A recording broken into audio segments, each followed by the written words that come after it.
আজ আমরা কম্পিউটারের একদম বেসিক কনসেপ্টগুলো নিয়ে আলোচনা করব। একদম বেসিক ধারণা, মানে প্রাথমিক ধারণা যে কম্পিউটার কিভাবে এসছে। কম্পিউটার বুঝতে হলে প্রথমেই যেটা জানা দরকার, আমরা সেটা নিয়েই বা সেগুলো নিয়েই আজকের আলোচনাটা করব। তো ফার্স্ট বলি, কম্পিউটার একটা মেশিন বা যন্ত্র। তাহলে অন্যান্য যন্ত্রগুলোর মতোই কম্পিউটারও একটা যন্ত্র। কম্পিউটারেরও কিন্তু নিজের কোনো বুদ্ধি নেই। এটা একটা ঠিক যন্ত্রেরই মতো অন্যের কথা শুনে বা অন্যের চাহিদা অনুযায়ী কাজ করে। তো অন্যান্য বিভিন্ন যন্ত্র আমরা দেখেছি, অন্যান্য যন্ত্রগুলো কি করে না, মানুষের বিভিন্ন ধরনের কাজে সহায়তা করে বা বিভিন্ন ধরনের কাজগুলো আমরা যন্ত্রের সাহায্যে করিয়ে নিই। আগে মানুষকে নিজেকে করতে হতো, এখন সেগুলো যন্ত্রের মাধ্যমে মানুষ করিয়ে নিচ্ছে। তোমরা দেখেছো এখন সমস্ত কাজেই প্রায় বিভিন্ন ধরনের যন্ত্র ব্যবহার হয়ে থাকে, যেমন ঘর মোছা, কাপড় কাচা, এমনকি এই যে এখন যে প্রচণ্ড গরমকাল চলছে, প্রচণ্ড গরম, তো সেই গরমে যে পাখা চলছে সেটাও কিন্তু একটা যন্ত্র। এইভাবে মানুষ বিভিন্ন ধরনের যন্ত্র আবিষ্কার করেছে তাদের কাজের সুবিধার্থে। তো কম্পিউটারও তার ব্যতিক্রম নয়।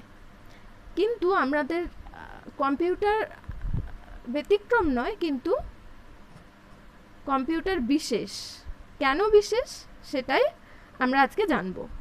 কম্পিউটার বিশেষ এই কারণে, বিভিন্ন ধরনের যন্ত্র মানে স্পেশাল কোনো একটা কাজ করার জন্য যন্ত্রটাকে বানানো হয়েছে, কিন্তু কম্পিউটার বিভিন্ন ধরনের কাজ করতে পারে।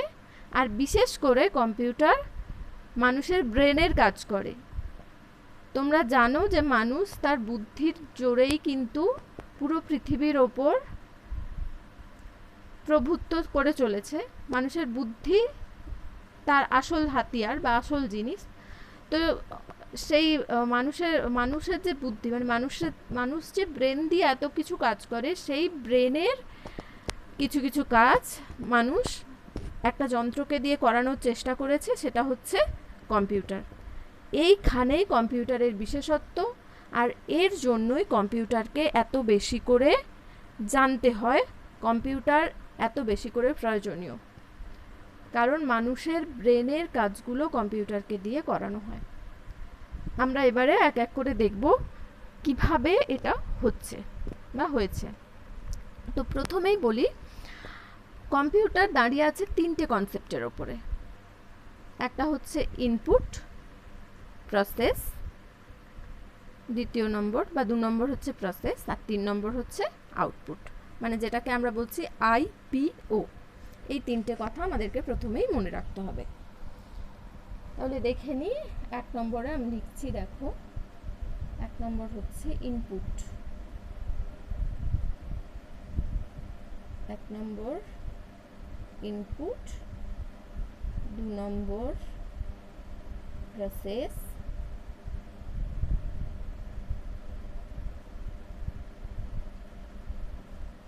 আর 3 নম্বর হচ্ছে আউটপুট।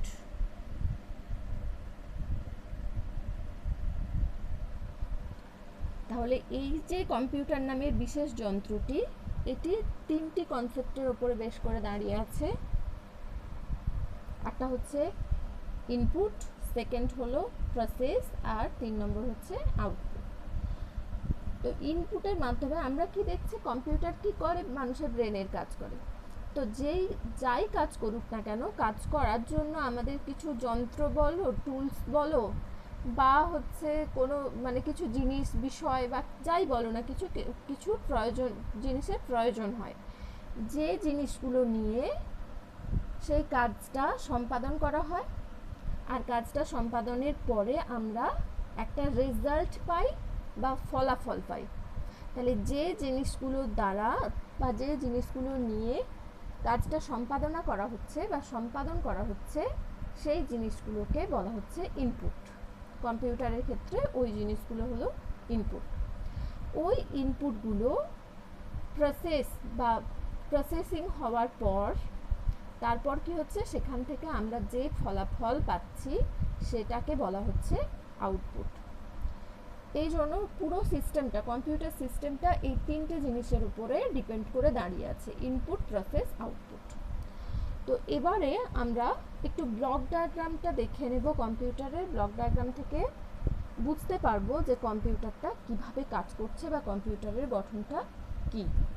তো ব্লক ডায়াগ্রামও কোনো কঠিন কিছু নয়, আমরা এই তিনটে জিনিস থেকেই সুন্দর করে ব্লক ডায়াগ্রামটা ড্র করে নিতে পারবো। তাহলে তিনটে জিনিসের প্রথমে 1 নম্বরে কি আছে, ইনপুট। তো ইনপুটটা যে যন্ত্রের মাধ্যমে আমি কম্পিউটারকে দেব, যে ডিভাইস বা যে যন্ত্রের মাধ্যমে, সেটাকে আমরা কি বলবো, ইনপুট ডিভাইস বা ইনপুট যন্ত্র। তাহলে আমরা প্রথমেই লিখে দিই ইনপুট ইউনিট, ইনপুট ডিভাইস বা ইনপুট ইউনিট। তো আমি এখানে ইনপুট ইউনিট কথাটা লিখে দিলাম।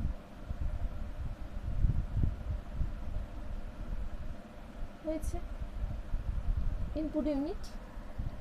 তো নেক্সট দেখো, নেক্সট যেহেতু প্রসেসটাই মেন হচ্ছে, প্রসেসটাই মেন জিনিস, এখান থেকেই প্রসেসের জন্যই ইনপুট প্রয়োজন হচ্ছে, আবার প্রসেস থেকেই আমরা আউটপুটটা পাচ্ছি। তো প্রসেসের মাধ্যমেই আমাদের প্রয়োজনীয় কাজটা হচ্ছে। তাই প্রসেসটাকে আমরা একটু, প্রসেসিং ইউনিটটাকে আমরা একটু বড় করে দেখাচ্ছি।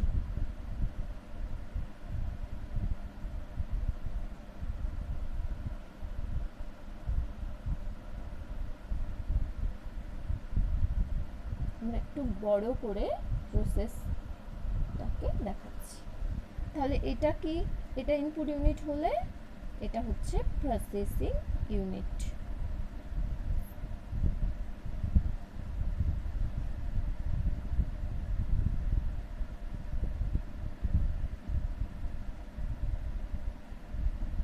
হয়ে গেল। নেক্সট হচ্ছে আউটপুট ইউনিট।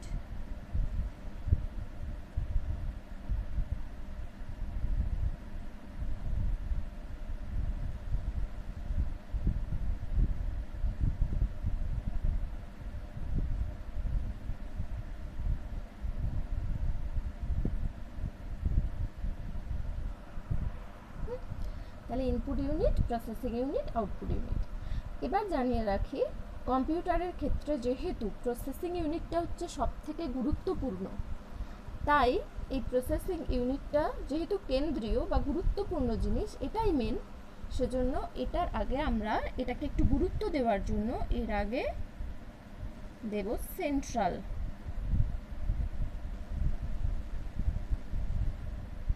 ঠিক আছে, তাহলে এর নাম কি হয়ে গেল, সেন্ট্রাল প্রসেসিং ইউনিট, যেটাকে আমরা শর্টে বলছি CPU. C for central, P for processing, আর U for unit, central processing unit. তাহলে আমরা কম্পিউটারের মধ্যে তিনটা মেন পার্ট পেয়ে গেলাম। একটা হচ্ছে ইনপুট ইউনিট, দ্বিতীয় হচ্ছে সেন্ট্রাল প্রসেসিং ইউনিট, আর 3 নম্বর হচ্ছে আউটপুট ইউনিট। এবারে দেখো, এবারে তাহলে ইনপুট ইউনিট নর্মাল কিছু জিনিস লাগছে, যেটাকে আমরা কম্পিউটারের ক্ষেত্রে র মেটেরিয়ালস বা র ডেটা বলছি, প্রাথমিক তথ্য, প্রাথমিক ডেটা, কিছু ডেটা লাগছে, এখানে আসছে ডেটাগুলো সেন্ট্রাল প্রসেসিং ইউনিটের কাছে আসছে, ওখানে গিয়ে প্রসেস হচ্ছে, প্রসেস হওয়ার পর সেখান থেকে আমরা একটা রেজাল্ট বা আউটপুট পাচ্ছি, যেটা আউটপুট ইউনিটের মাধ্যমে আমরা পাচ্ছি, আউটপুট ইউনিটে ওটা আসছে। তো ইনপুট ইউনিট, আউটপুট ইউনিট নিয়ে আমরা পরে আলোচনা করব, এটা নিশ্চয়ই বুঝতে খুব একটা অসুবিধা হচ্ছে না। যেটা মেন আসল জিনিস কম্পিউটারের ক্ষেত্রে, যেটা মানুষের ব্রেনের কাজগুলো করছে বা যেটাকে দিয়ে মানুষের ব্রেনের কাজগুলো করানোর চেষ্টা হচ্ছে বা করা হচ্ছে, সেটা হচ্ছে সিপিইউ বা সেন্ট্রাল প্রসেসিং ইউনিট। তো এই সেন্ট্রাল প্রসেসিং ইউনিটটাকে আমরা খুব ভালো করে জানবো। তো সেন্ট্রাল প্রসেসিং ইউনিটটা জানতে হলে আগেই আমাদেরকে ভাবতে হবে যে মানুষের ব্রেন কি কি কাজ করে। আমরা যদি এটাকে একটু বুঝে নিই তাহলে নিশ্চয়ই এই ব্যাপারটা বুঝতে আমাদের খুব একটা কষ্ট বা অসুবিধা হবে না। তো মানুষের ব্রেন কি কি কাজ করে এটা যদি তোমরা ভাবো তাহলে 1 নম্বরে কি আসবে বলো তো? আমি একটু এখানে নোট ডাউন করছি, দেখো। আমরা 1 নম্বরে একটা যদি বলি, তো মানুষের ব্রেন দেখবে কিছু ক্যালকুলেশন, সাধারণ খুব সহজ সহজ হিসেব করতে পারে। যে কোনো মানুষ পড়াশোনা জানা হোক বা সেরকম হিসেব নিকেশ নাই জানুক, তবুও দেখবে সে বাজার হাট করছে, হিসেব করে জিনিসপত্র বাড়িতে নিয়ে আসছে। এগুলোও কিন্তু স্বাভাবিকভাবে কাজের প্রয়োজনে মানুষ শিখেই যায় এই সাধারণ হিসেবগুলো। সেই ধরনের কিছু সাধারণ হিসেব মানুষের ব্রেন করতে পারে। তো তাহলে আমরা এটাকে লিখছি এখানে ক্যালকুলেশন। ক্যালকুলেশন কথাটা লিখে রাখছি, কিছু খুব সহজ ইজি ক্যালকুলেশন বলতে পারো।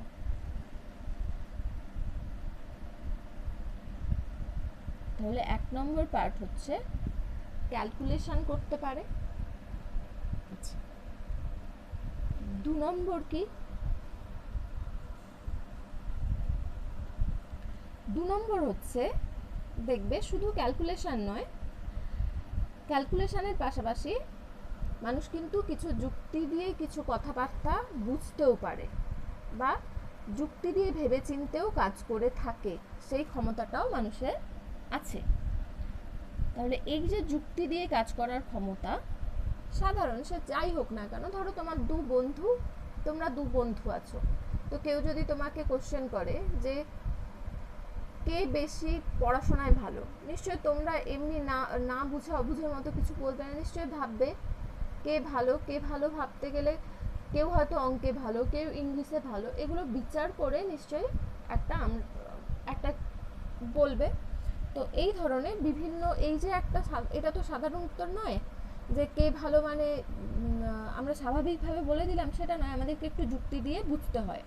বা আমরা যদি সাধারণ কোথাও কোনো একটা জায়গায় তোমরা বাজার করতে যাবে, তো কোন রাস্তা দিয়ে গেলে সহজ হবে বা কোনটা দিয়ে গেলে মানে কাজগুলো 2-1টা কাজ যদি একসঙ্গে করতে চাও, তাহলে কিভাবে গেলে কাজগুলো তোমরা ইজিলি করতে পারবে, সেগুলো নিশ্চয়ই আমরা মানে স্বাভাবিকভাবেই বুঝে যাই। সেগুলো বুঝতে আমাদেরকে আলাদা করে ভাবনা চিন্তা করতে হয় না, কিন্তু আমাদের স্বাভাবিকভাবেই সেই যুক্তি দিয়ে আমরা ব্যাপারটা কিন্তু অটোমেটিক বুঝে যাই।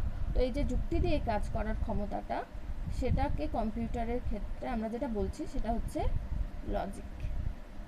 তাহলে একটা হচ্ছে ক্যালকুলেশন, 2 নম্বর হচ্ছে লজিক, আর 3 নম্বর আমরা যেটা করি, মানুষের ব্রেনের একটা ক্ষমতা আছে দেখবে আমরা মনে রাখতে পারি। অনেক জিনিস ভুলে যাই, আবার অনেক জিনিস আমরা মনে রাখতে পারি। তো সেটাকে আমরা বলছি মেমোরি, স্মৃতি বা মেমোরি। তো এই যে ক্যালকুলেশন পার্ট বলতে কি খুব হালকা যোগ বিয়োগ গুণ ভাগ এই ধরনের সহজ কিছু ক্যালকুলেশন, যেটাকে তোমরা জেনেছো যে আমরা সাধারণত অ্যারিথমেটিক পোর্শন বা পাটিগণিতের মধ্যে ওই ধরনের কাজগুলো পেয়ে থাকি। তো এখানে মেনলি আমরা ব্র্যাকেটে একটু অ্যারিথমেটিক কথাটা লিখে রাখছি।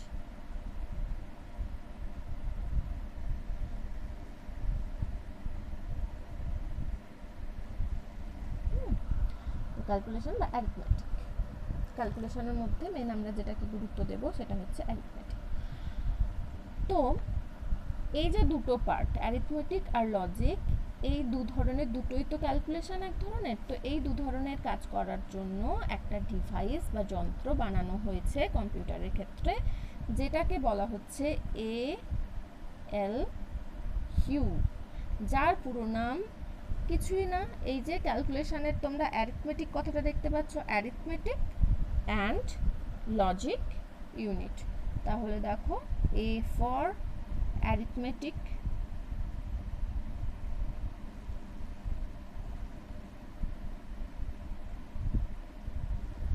L for logic, U for unit। তাহলে ALU পুরো নাম আমি আমি এখানটা লিখে দিচ্ছি।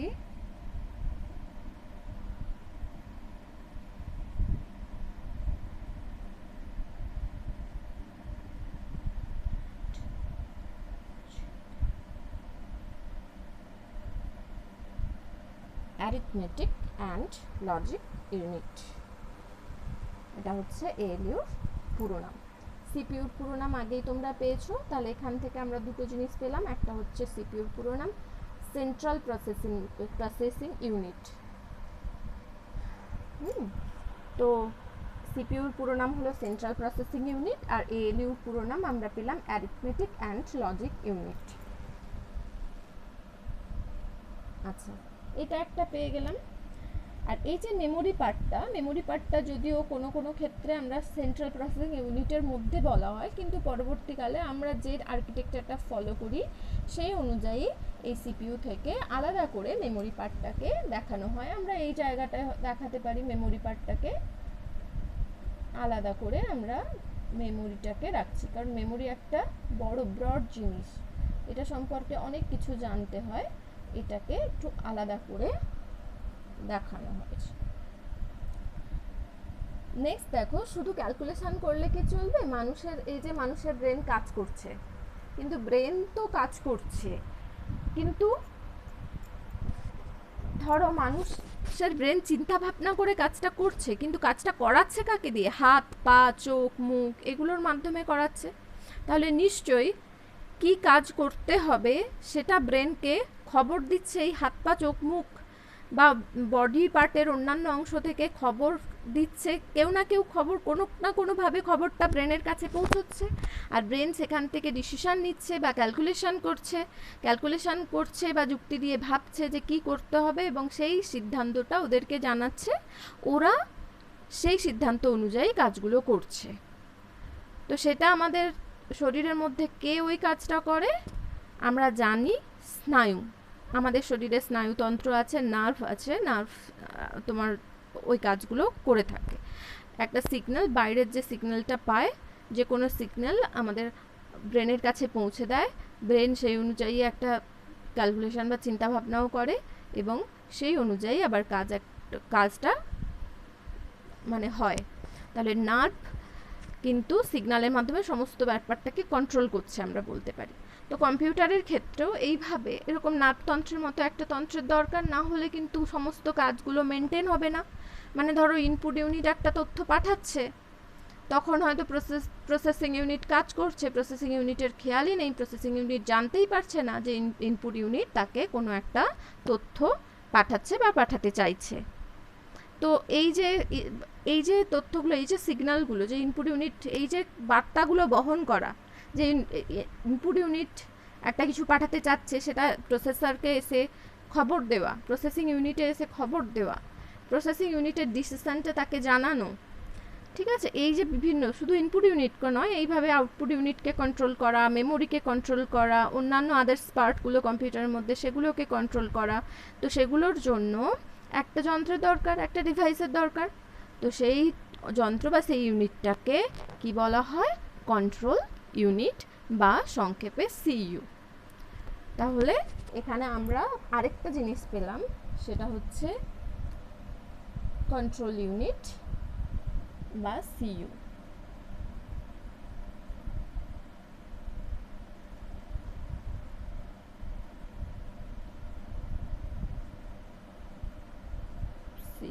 ঠিক আছে? তো দেখো, আমরা এবার এর মধ্যে জাস্ট কিচ্ছু না, এএলইউ, সিইউ এই দুটো আমার হচ্ছে কিসের মধ্যে পাচ্ছি? এই দুটো আমরা পেয়ে যাচ্ছি সিপিইউর মধ্যে ভেতরে। তো এই দুটোকে আমরা জাস্ট প্লেস করে দেব। এখানে সিইউটা দিয়ে দিলাম, আমি শর্টে লিখে দিচ্ছি, ফুল ফর্মগুলো নিচে দেওয়া আছে, তোমরা একটু ফুল ফর্ম ধরে এখানটা লিখতে পারো। সিইউ, এখানে ধরো এএলইউ, এটা উপর নিচে কোনো প্রবলেম নয়। আচ্ছা, এবার আমি দেখাই এটার হচ্ছে ডেটাগুলো কোন দিক থেকে কোন দিকে যাবে সেটা দেখানোর জন্য তোমরা জানোই যে ইনপুট ইউনিট থেকে র ডেটাগুলো কোথায় আসছে, প্রসেসিং ইউনিটে। তাহলে আমরা অ্যারোটা এইভাবে দেখাচ্ছি প্রসেসিং ইউনিটের দিকে। আচ্ছা, প্রসেসিং ইউনিট থেকে যে ডেটাগুলো উৎপন্ন হচ্ছে বা যে রেজাল্ট আমরা পাচ্ছি সেটা যাচ্ছে আউটপুট ইউনিটে। তো অ্যারো দিয়ে আমরা এটা দেখাচ্ছি। মেমোরিতে আমরা ডেটা প্রসেসিং হওয়ার পরে যে রেজাল্টটা পাই সেটা আমরা মেমোরিতে জমা রাখতে পারি, বা আবার জমা রাখা ডেটাটাকে নিতেও পারি। তাহলে মেমোরিতে আমার বাই ডিরেকশনাল, যেতেও পারবে ডেটা, আবার আসতেও পারবে। আর সিইউ এলইউর মধ্যেও সম্পর্কটা সবসময় বাই ডিরেকশনালি থাকবে। তো এটাও যেতে পারবে, আসতে পারবে। এই হয়ে গেল আমার কম্পিউটারের ব্লক ডায়াগ্রাম, যেটা কিন্তু পুরো কম্পিউটার সিস্টেমকে বোঝার জন্য খুব কাজে লাগবে। আমি যখন এরপরে এগোবো আরও, তখন এই ব্লক ডায়াগ্রামটা ধরেই কিন্তু তোমরা বুঝতে পারবে এক একটা চ্যাপ্টারে কি আছে, আর সেটা এখান থেকেই কনসেপ্টটা আমরা দিতে পারবো। তো তাহলে আমরা এবার যে কোনো ব্লক ডায়াগ্রামের নিচে বা পিকচারের নিচে তোমরা জানো যে সেটা কি, সেটা একটু লিখে দিতে হয়। তো আমরা লিখে দিই যে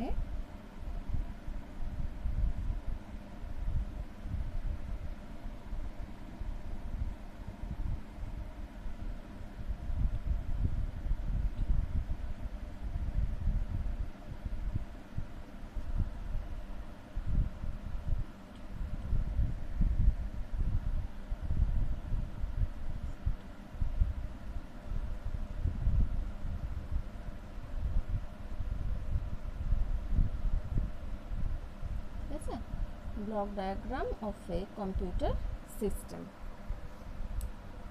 এই তাহলে আমি আরেকবার জিনিসটা বলে দিচ্ছি যে কম্পিউটার একটা মেশিন, সে অন্যের কথাতেই কিন্তু চলে, নিজে নিজে কোনো কাজ করে না। এত কিছু কাজ করছে দেখে মনে হতে পারে যে ও মানে নিজেই সমস্ত করছে, কিন্তু না, এর পেছনে মানুষের বুদ্ধিই কাজ করছে। তো এই কম্পিউটার তিনটে জিনিসের উপরে বিশেষ করে ওপর ডিপেন্ডেন্ট। একটা হচ্ছে ইনপুট, প্রসেস, আউটপুট। এটার উপরেই দাঁড়িয়ে আছে পুরো কম্পিউটার সিস্টেমটা। এখান থেকেই আমরা ব্লক ডায়াগ্রামে এলাম। ইনপুটগুলো যে যন্ত্রের মাধ্যমে আমরা পাঠাচ্ছি বা নিচ্ছি সেটা হচ্ছে ইনপুট ইউনিট। নেক্সট হচ্ছে যেখানে প্রসেসটা হচ্ছে সেই ইউনিটটার নাম হচ্ছে প্রসেসিং ইউনিট, কম্পিউটারের ক্ষেত্রে সেন্ট্রাল প্রসেসিং ইউনিট বা সিপিইউ। আর সিপিইউর মধ্যে দুটো পার্ট আছে, একটা হচ্ছে অ্যারিথমেটিক আর লজিক ক্যালকুলেশন করার জন্য অ্যারিথমেটিক লজিক ইউনিট, মানে অ্যারিথমেটিক অ্যান্ড লজিক ইউনিট। আর সমস্ত কম্পিউটার সিস্টেমটাকে কন্ট্রোল করার জন্য সিইউ বা কন্ট্রোল ইউনিট। ঠিক আছে, এটা হচ্ছে আমার সিপিইউ বা সেন্ট্রাল প্রসেসিং ইউনিট। এই সেন্ট্রাল প্রসেসিং ইউনিটের মধ্যে প্রসেসিং হওয়ার পর আমরা সেই ডেটাটাকে মেমোরিতে পাঠাতেও পারি, মানে রেজাল্ট বা আউটপুটটাকে মেমোরিতেও পাঠাতে পারি, সাময়িকভাবে সেখানেও কিছু দিনের মানে সেভ করে রাখতে পারি বা সেখানেও রাখতে